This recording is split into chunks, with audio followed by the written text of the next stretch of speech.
નમસ્કાર મિત્રો, સ્વાગત છે તમારું મારી યુટ્યુબ ચેનલ પિન્ટુ સરકારી અપડેટમાં। તો મિત્રો, જે ઘડીની હજારો ઉમેદવારો આતુરતાથી રાહ જોઈ રહ્યા હતા એ ઘડી આખરે આવી ગઈ છે। જી હા, જીપીએસસી-બી એટલે કે ગુજરાત પંચાયત સેવા પસંદગી બોર્ડે તલાટી અને ક્લાર્કની પરીક્ષાની તારીખો જાહેર કરી દીધી છે। ચાલો આજના આ વિશ્લેષણમાં આપણે એની બધી જ વિગતોને એકદમ સરળ રીતે સમજીએ। આ જાહેરાત સીધી ગુજરાત પંચાયત સેવા પસંદગી બોર્ડ તરફથી આવી છે અને આ કોઈ નાનીસૂની વાત નથી, કારણ કે આ રાજ્યની બે સૌથી મોટી અને કદાચ સૌથી વધુ સ્પર્ધાત્મક ગણાતી ભરતીઓ છે। આ જાહેરાતથી હવે આગળનો રસ્તો એકદમ સાફ થઈ ગયો છે। તો ચાલો સીધા જ સૌથી મોટા સમાચાર પર આવીએ। પરીક્ષાની તારીખ આવી ગઈ છે। હા, બિલકુલ સાચું સાંભળ્યો। કેટલાય સમયથી જે રાહ જોવાતી હતી એનો હવે અંત આવ્યો છે। સત્તાવાર રીતે બે મુખ્ય પોસ્ટ માટેની પરીક્ષાની તારીખ જાહેર થઈ ચૂકી છે। જે કોઈ સરકારી નોકરી મેળવવાનું સપનું જોઈ રહ્યા છે એમના માટે આ એક સુવર્ણ તક છે, સાચે જ। તો કઈ બે પોસ્ટ છે આ? પહેલી છે ગ્રામ પંચાયત સેક્રેટરી, જેને આપણે બધા તલાટી મંત્રી તરીકે ઓળખીએ છીએ, અને બીજી છે જુનિયર ક્લાર્ક। આ બંને જગ્યાઓ છે ને પંચાયતના વહીવટમાં ખૂબ જ મહત્વની ભૂમિકા ભજવે છે। અને હવે સૌથી મોટો સવાલ, તારીખ કઈ છે? તો નોંધી લેજો, બંને પરીક્ષા એક જ દિવસે છે। તારીખ છે 18 ફેબ્રુઆરી 2026। જી હા, એક જ દિવસમાં બંને પરીક્ષા। એટલે ઉમેદવારો માટે આ દિવસ કેટલો મહત્વનો બની રહેશે એનો અંદાજ લગાવી શકાય છે। હવે જુઓ, એક જ દિવસમાં બે પરીક્ષા છે તો ટાઈમિંગ સમજવું ખૂબ જ જરૂરી બની જાય છે, નહીં તો ગડબડ થઈ શકે છે। તો ચાલો આપણે એનો પૂરો કાર્યક્રમ વિગતવાર જોઈએ। આ જે સ્ક્રીન પર દેખાઈ રહ્યું છે એ જીપીએસસી-બી દ્વારા જાહેર કરાયેલું ઓફિશિયલ નોટિફિકેશન છે। હવે આમાં ઘણી બધી માહિતી છે, તો ચાલો એને એકદમ સરળ ટેબલ ફોર્મેટમાં સમજીએ, જેથી બધું સ્પષ્ટ થઈ જાય। ઓકે, તો આ રહ્યું પૂરેપૂરું ટાઈમ ટેબલ। સૌથી પહેલા ગ્રામ પંચાયત સેક્રેટરી એટલે કે તલાટી મંત્રીની પરીક્ષા। એનો જાહેરાત ક્રમાંક છે 12/2025-26। તારીખ એ જ છે 18 ફેબ્રુઆરી અને સમય છે સવારે 11 વાગ્યાથી બપોરે 12 વાગ્યા સુધી। હવે વાત કરીએ જુનિયર ક્લાર્કની।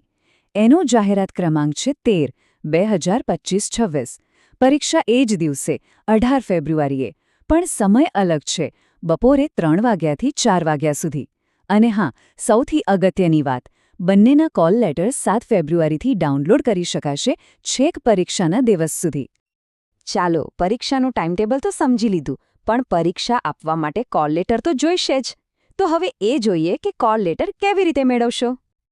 જુઓ, પ્રોસેસ એકદમ સિમ્પલ છે, ફક્ત 4 સ્ટેપ છે। સૌથી પહેલાં ઓફિશિયલ વેબસાઇટ પર જવાનું છે gpssb.gujarat.gov.in। પછી જે પોસ્ટ માટે અપ્લાય કર્યું હોય, તલાટી કે ક્લાર્ક, એ જાહેરાત સિલેક્ટ કરો। ત્રીજા સ્ટેપમાં તમારો કન્ફર્મેશન નંબર અને જન્મ તારીખ નાખવાની રહેશે, અને બસ છેલ્લે કોલ લેટર ડાઉનલોડ કરીને એની પ્રિન્ટ કાઢી લેવાની। અને આ જો, વેબસાઇટનું લોગિન પેજ કંઈક આવું દેખાશે। અહીંયા જ તમારે તમારી બધી વિગતો, જેમ કે કન્ફર્મેશન નંબર અને જન્મ તારીખ, ભરવાની છે। ઓકે, કોલ લેટર તો મળી જ ગયો, પણ પરીક્ષાના દિવસે કોઈ ભૂલ ન થાય એના માટે બોર્ડે કેટલીક ખાસ સૂચનાઓ આપી છે જે જાણવી ખૂબ જ જરૂરી છે। ચાલો એના પર નજર કરીએ। સૌથી પહેલી વાત, કોલ લેટર પર લખેલી એક સૂચના ધ્યાનથી વાંચી લેજો। બીજું, પરીક્ષા કેન્દ્ર પર કોલ લેટરની પ્રિન્ટ કરેલી કોપી અને સાથે એક વેલિડ ફોટો આઈડી, જેમ કે આધાર કાર્ડ કે ડ્રાઇવિંગ લાયસન્સ, લઈ જવાનું ભૂલતા નહીં।